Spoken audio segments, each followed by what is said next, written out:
Hi friends, வணக்கம். இன்னைக்கு வந்து நம்ம Burmese Recipe Atho வந்து எப்படி வீட்லயே செய்யலாம் அப்படிங்கறத இன்னைக்கு உங்க கூட ஷேர் பண்ணிக்க போறேன். வாங்க அதை எப்படி செய்யலாம்னு பார்க்கலாம். ஃபர்ஸ்ட் வந்து 1 கப் அளவுக்கு கடலைப்பருப்பு எடுத்து ஒரு 2-3 மணி நேரத்துக்கு நல்லா ஊற வச்சு எடுத்து வச்சிருக்கேன். இப்போ வந்து இதை வந்து நம்ம தட்டோட மாதிரி போட்டு எடுத்துக்க போறோம். அதுக்கு வந்து இந்த பருப்பு கூட சேர்த்து அரைக்கிறதுக்கு ஒரு 3 காஞ்ச மிளகாவும் 2 பூண்டும் எடுத்திருக்கேன்.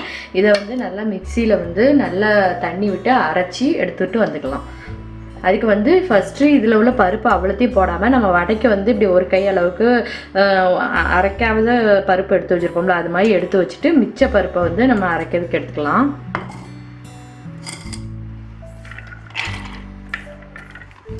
இந்த அளவுக்கு மட்டும் பருப்பை வந்து எடுத்து வச்சுருக்கேன். இதில் வந்து 2 பூண்டு 3 மிளகாய் இதை போட்டுட்டு நல்லா பேஸ்ட்டாக அரைச்சிட்டு வந்துடலாம் கொஞ்சம் தண்ணி விட்டு.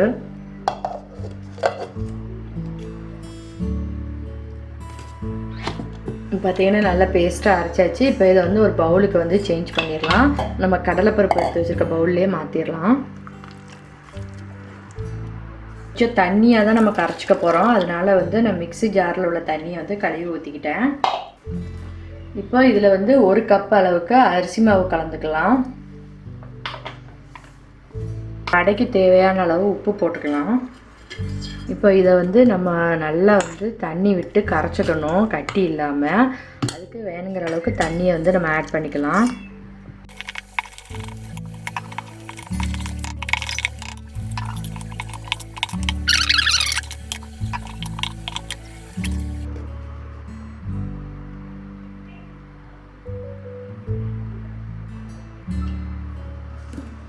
எண்ணெய் ஊற்றிருக்கோம், அது கொஞ்சம் ஹீட் ஆகட்டும். அதுக்கப்புறமா நம்ம வடையை எப்படி போட்டுருக்கலாம்னு பார்க்கலாம். இது வந்து நல்லா ஹீட் ஆகிடுச்சு. ஹீட் ஆன உடனே நம்ம இந்த இது கலந்து வச்சுருக்க அந்த மாவு வந்து வடைக்குள்ள மாவை வந்து கலக்கிட்டு ஒரு கரண்டி எடுத்து அப்படியே கீழே இந்த எண்ணெயில் விட்டுறணும்.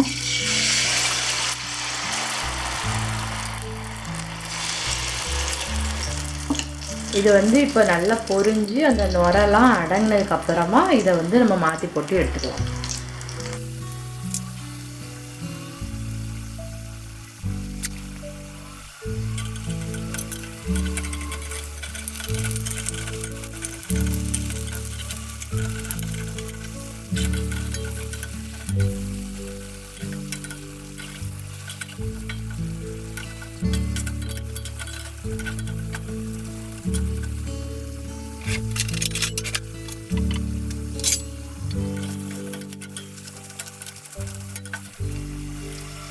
இப்போ பார்த்தீங்கன்னா எண்ணெய்லாம் வந்து அடங்கிட்டு சூடு. இப்போ வந்து இதை ஒரு பிளேட்டில் வந்து எண்ணெயை வடிச்சுட்டு எடுத்து வச்சிடலாம்.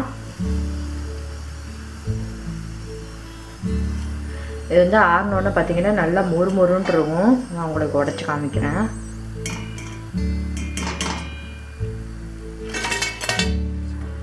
இதுதான் வந்து நம்மளுக்கு அத்தோவுக்கு வந்து நல்ல டேஸ்ட்டை கொடுக்கும். அதனால் இது வந்து கண்டிப்பாக செஞ்சுக்கோங்க. ஸோ அடுத்து இதே மாதிரி மிச்சம் இருக்கிற மாவையும் நம்ம ஊற்றி எடுத்துக்கலாம். அப்புறம் இன்னொரு கடாயில் வந்து ஒரு 2 டேபிள் ஸ்பூன் அளவுக்கு நம்ம வேர்க்கடலையை வந்து வறுத்துக்கலாம். ஃபஸ்ட்டு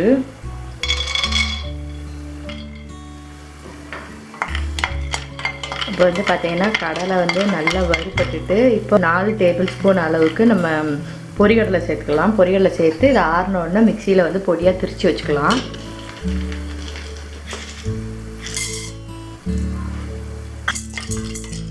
இப்போ இதையும் வந்து கொஞ்சம் ட்ரை ரோஸ்ட் பண்ணிவிட்டு ஆறினோடனே மிக்சியில் பொடி பண்ணிட்டு வந்துடும். அடுத்து அதே கடாயில் ஒரு 10 போல் காஞ்ச மிளகாய் எடுத்து அதையும் வறுத்து இப்போ பொடி பண்ணி எடுத்து வச்சுக்கலாம்.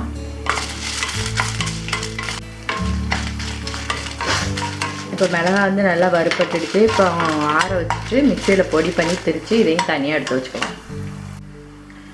இப்போ அடுத்து பார்த்தீங்கன்னா நம்ம வந்து மிளகாய் வத்தல் வறுத்ததை திரித்து வச்சிட்டோம். அப்புறம் பொரிகடலையும் வேர்க்கடலையும் வறுத்த திரித்து வச்சிட்டோம்.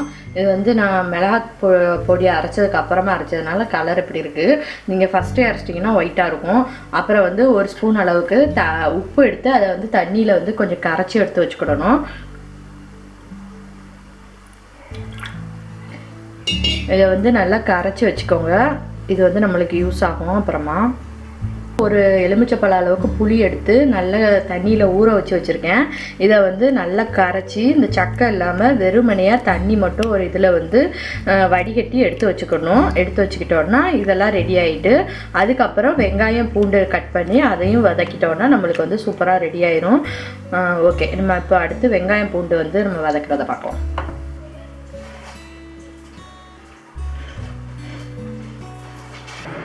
இப்போ அடுத்து வந்து வடை பொரிச்ச எண்ணெயிலே வந்து நீல வாக்கில் பல்லாரி வெங்காயத்தை கட் பண்ணி அதை வந்து பொரித்து எடுத்து வச்சுக்கணும்.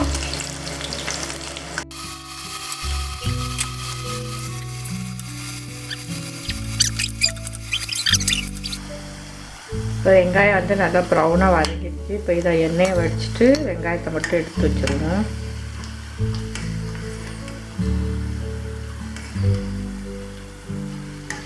அடுத்து வந்து இந்த எண்ணெய் சூடாக இருக்கும்போதே வந்து ஒரு பெரிய பூண்டை வந்து குட்டி குட்டியாக கட் பண்ணி அதை வந்து இதில் ஆட் பண்ணி பொரிச்சு எடுத்துடலாம் ப்ரௌன் கலரில்.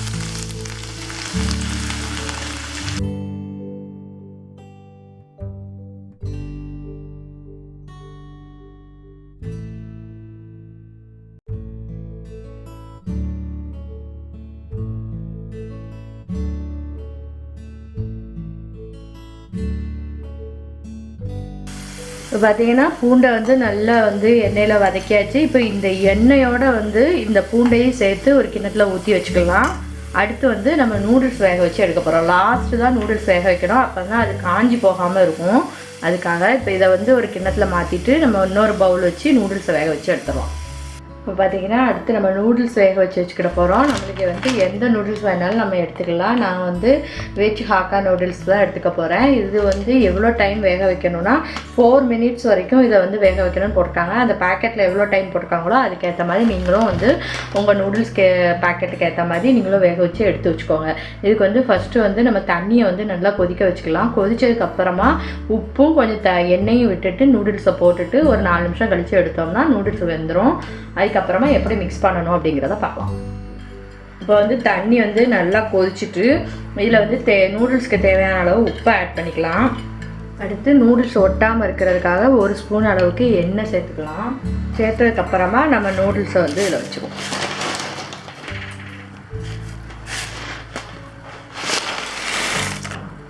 இப்போ நூடுல்ஸ் வந்து கொஞ்சம் வெந்ததுக்கப்புறமா மாற்றி போட்டு இந்த நூடுல்ஸை வந்து பிரித்து விட்டுக்கலாம்.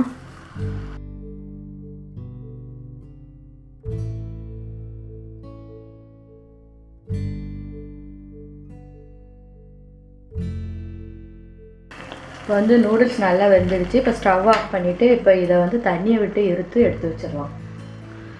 இப்போ பார்த்தீங்கன்னா வந்து சூப்பராக நம்ம அத்தோக்குள்ளே எல்லாமே ரெடி பண்ணி வச்சுட்டோம். இது வந்து முட்டைக்கோஸ் வந்து நீலவாக்கில் கட் பண்ணி வச்சுருக்கேன். நூடுல்ஸ் வேக வச்சு எடுத்து வச்சுருக்கேன்.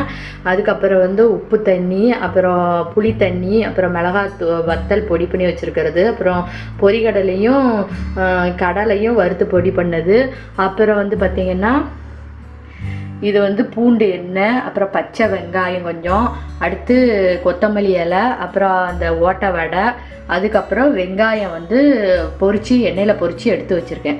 இப்போ இதெல்லாம் மிக்ஸ் பண்ணுறதுக்கு ஒரு பவுல் எடுத்து வச்சுருக்கேன். இப்போ இதெல்லாம் எப்படி மிக்ஸ் பண்ணலாம் அப்படிங்கிறத உங்களுக்கு கூட ஷேர் பண்ணுறேன். ஃபஸ்ட்டு வந்து நம்ம ஒரு பவுல் எடுத்துக்கணும். பவுல் எடுத்துகிட்டு அதில் கொஞ்சம் நூடுல்ஸை வந்து எடுத்து போட்டுக்கலாம். உங்களுக்கு எவ்வளோ வேணுமோ அதுக்கேற்ற மாதிரி போட்டுக்கோங்க.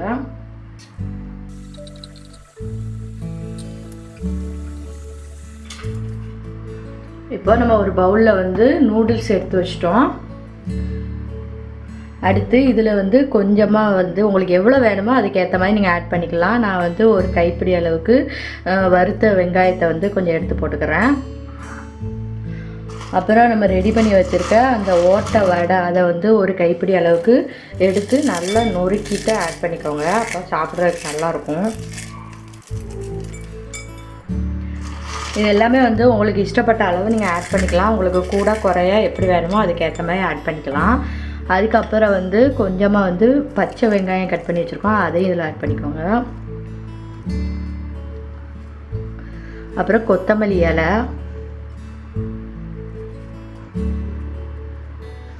அப்புறம் முட்டைக்கோஸ் வந்து நம்ம கட் பண்ணி வச்சுருக்கோம், அதையும் ஒரு கைப்பிடி அளவுக்கு எடுத்து ஆட் பண்ணிக்கலாம். உங்களுக்கு எவ்வளோ வேணுமோ அதுக்கேற்ற மாதிரி ஆட் பண்ணிக்கலாம். அடுத்து நம்ம திரித்து வச்சுருக்க பொரிகடலையும் வேர்க்கடலையும் வறுத்து வச்சுருக்க பொடி அது ஒரு 2 ஸ்பூன் அளவுக்கு ஆட் பண்ணிக்கிறேன். அடுத்து காரத்துக்கு மிளகாத்தூள், அதுவும் உங்கள் காரத்துக்கு ஏற்ற மாதிரி ஆட் பண்ணிக்கலாம்.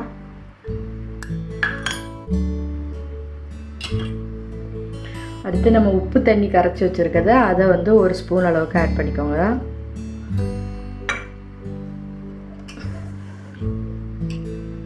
அடுத்து வந்து நம்ம புளி தண்ணி வந்து கரைச்சி எடுத்து வச்சுருக்கோம். அதை வந்து இந்த மாதிரி திக்காக கரைச்சி வச்சுக்கோங்க. அதுவும் உங்களுக்கு வேணுங்கிற அளவுக்கு விட்டுக்கலாம். அடுத்து லாஸ்ட் வந்து நம்ம பூண்டு வந்து வறுத்துட்டு அந்த எண்ணெயும் சேர்த்து எடுத்து வச்சுருக்கோம். அந்த எண்ணெயோடு சேர்த்து பூண்டை வந்து மேலே சேர்த்துக்கோங்க.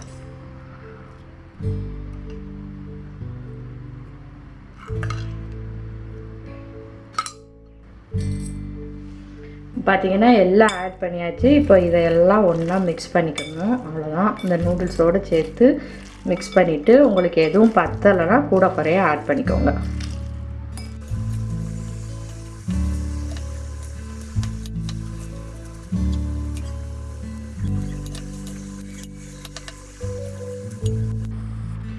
பார்த்தீங்கன்னா சூப்பராக வந்து நம்மளுக்கு அத்தோ வந்து ரெடி ஆகிடுச்சு.